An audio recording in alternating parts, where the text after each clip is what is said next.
ضرب هذيك كوب دافريك 2019 في مصر. عيطت لي طفل صاحبي قال لي روح انا كانت تخدم معايا في لافاج، قلت له ما كان حتى مشكل. جيت بديت نخدم معاه ومن بعد ما حوستش نفهم انا كدا نسلك العشيه. المهم سما انا قعد صاحبي وانسان كبير كثر خيره على كل حال، قال لك روح تخدم معايا كثر خيره ونوجه له تحيه عزو او على باله بروح.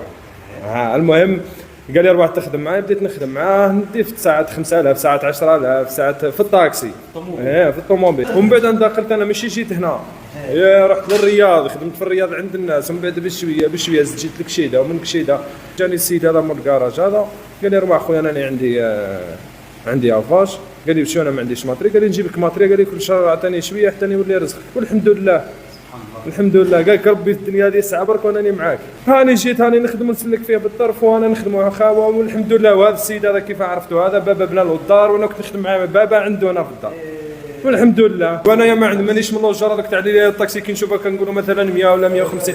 انا الناس كلها تعرفني عنده يغسل ما عندوش. شوف غسلت الطاكسي هذه يوم صحابي يدوروا معايا على بالهم. غسلت الطاكسي نحيت طابيات لقيت 50 مليون سوارد ليكيد، ولقيت واحد الكارت تاع الزلابيه شغل تاع الزلابيه تاع السياق هذا، لقيت فيه واحد ثلاث خوات من وسنسله منحيين لي بيار تاعهم سما هذا باين بلي بيجوتري وما نعرفوش. جا كارا في لافاج زرع عند الاولاد صحابي قال مغسلوا لي طاكسي، جا غسلها منا. ومن بعد انا وصيت الاولاد صحابي قلت لهم كيجي هزيت لهم انا ديك خليتها عندي، قلت لهم كيجي الاولاد اللي كنت نخدم معاهم قلت لهم كيجي عيطوا لي.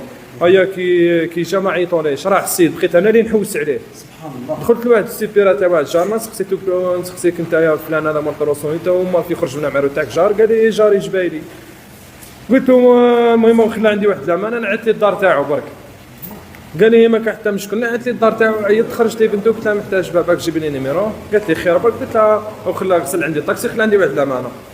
عيطت له كي جا قلت له بن عميتك غسلت عندي الطاكسي قبيل، قال لي هيه. قال لي سلكت صحابك قلت له ما جيتكش انا جات الصوار، قلت له اللي جيتك على الطاكسي انت كش ما خليت فيها قبل كي جبتها لي ولا.